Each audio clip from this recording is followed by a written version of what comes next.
बच्चों, हम सूर्यकांत त्रिपाठी निराला की संकलित कविताओं का अध्ययन कर रहे हैं। हमने पढ़ा इनकी प्रमुख रचनाएं परिमल, गीतिका, अनामिका, तुलसीदास, कुकुरमुत्ता आदि थी तथा इन्होंने उपन्यास, कहानी, आलोचना और निबंध लेखन आदि विधाओं में अपनी लेखनी चलाई तथा इनकी ख्याति उनमें अविस्मरणीय है। इनकी 2 कविताएं हमारी पाठ्य पुस्तक में संकलित है, उत्साह तथा अट नहीं रही है। हमने उत्साह कविता के बारे में पढ़ा।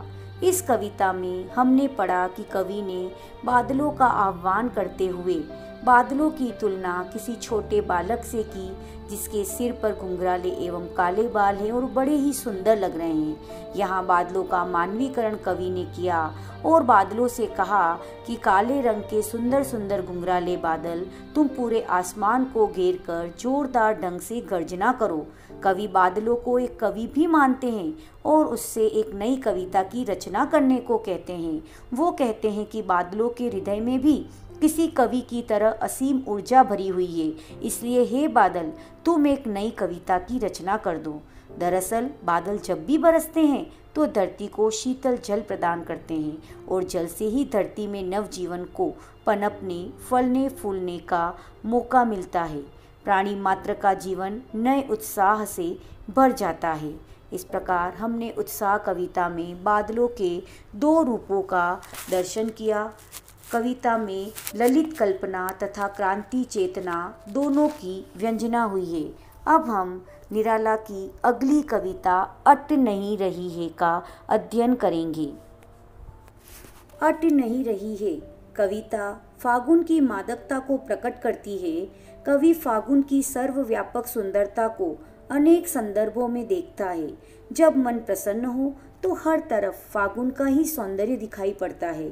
सुंदर शब्दों के चयन एवं लय ने कविता को भी फागुन की ही तरह सुंदर एवं ललित बना दिया है। इस कविता में कवि निराला फागुन मास की शोभा तथा मस्ती का वर्णन करते हुए कहते हैं, फागुन मास का सौंदर्य इतना अधिक है कि वह भीतर समा ही नहीं पा रहा है, वह बाहर छलक छलक पड़ता है। कविता है अट नहीं रही है आभा फागुन की तन सट नहीं रही है, कहीं सांस लेते हो घर घर भर देते हो, उड़ने को नभ में तुम पर पर कर देते हो। फागुन की आभा का वर्णन करते हुए निराला जी कहते हैं कि फागुन की शोभा सर्वव्यापक है, वह प्रकृति और तन मन में समा नहीं रही है। अट नहीं रही है अर्थात समा नहीं रही है, उसका प्रभाव सभी पर देखा जा सकता है। फागुनी हवा की मादकता से धरती का कोना कोना भर जाता है।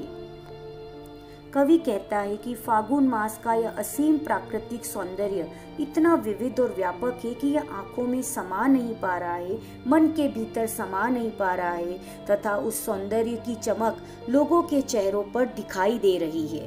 कहीं सांस लेते हो घर घर भर देते हो अर्थात फागुनी हवा की मादकता से धरती का कोना कोना भर जाता है, सारा वातावरण पुष्पित और सुगंधित हो जाता है। अर्थात फागुन मास अपनी खुशबू से हर घर को महका देता है, उड़ने को नभ में तुम पर पर कर देते हो। कभी ऐसा लगता है कि आसमान में उड़ने के लिए फागुन अपने पंख फड़फड़ा रहा है। प्रकृति के सौंदर्य से मन उल्लासित होकर कल्पना के आकाश में उड़ने लगता है। आँख हटाता हूँ तो हट नहीं रही, पत्तों से लदी डाल, कहीं हरी कहीं लाल, कहीं पड़ी है उर में मंद गंध पुष्पमाल, पाट पाट शोभाश्री पट नहीं रही है। कवि कहता है कि कवि की आंखें फागुन की सुंदरता से अभिभूत है, अतः वह इस पर से अपनी नजरें नहीं हटा पा रहा है। आंख हटाता हूँ तो हट नहीं रही है, इस सौंदर्य से वह चाह कर भी अपनी दृष्टि हटा नहीं पा रहा है। पत्तों से लदी डाल, कहीं हरी कहीं लाल, फागुन की विराट सुंदरता के दर्शन बेल, पत्तों, फूलों आदि में हो रहे हैं। वृक्षों की डालियाँ भी हरे व लाल पत्तों से लदने लगी है। कहीं पड़ी है उर में मंद गंध पुष्पमाल, वृक्षों की डालियां लाल व हरे पत्तों से लदने लगी है। समस्त प्रकृति फल फूलों से लद गई है। पाट पाट शोभा श्री पट नहीं रही है, समस्त प्रकृति फल फूलों से लद गई है। इसका प्रभाव लोगों के तन मन पर भी देखा जा सकता है। सृष्टि के कण कण में फागुन की सुंदरता समा नहीं रही है तथा सर्वत्र बिखरी पड़ी है। इस कविता में निराला जी फागुन के सौंदर्य में डूब गए हैं। उनमें फागुन की आभा इस प्रकार रच गई है जिसे न शब्दों से अलग किया जा सकता है न फागुन से। इस प्रकार कविता में कवि ने प्रकृति की व्यापकता का वर्णन अनेक रूपों में किया है। प्रकृति का सौंदर्य फागुन में इतना अधिक है कि कहीं भी समा नहीं रहा है। चारों ओर विभिन्न प्रकार के रंग बिरंगे फूल खिले हैं जिससे सारा वातावरण सुगंधित हो रहा है। लाल लाल कोपलों और हरे पत्तों से लदी पेड़ पौधों की डालियां अद्भुत लग रही है। यह सौंदर्य देखकर तन मन प्रसन्न हो उठा है। कवि का हृदय तो आनंदित हो पंख लगाकर उड़ने लगा है।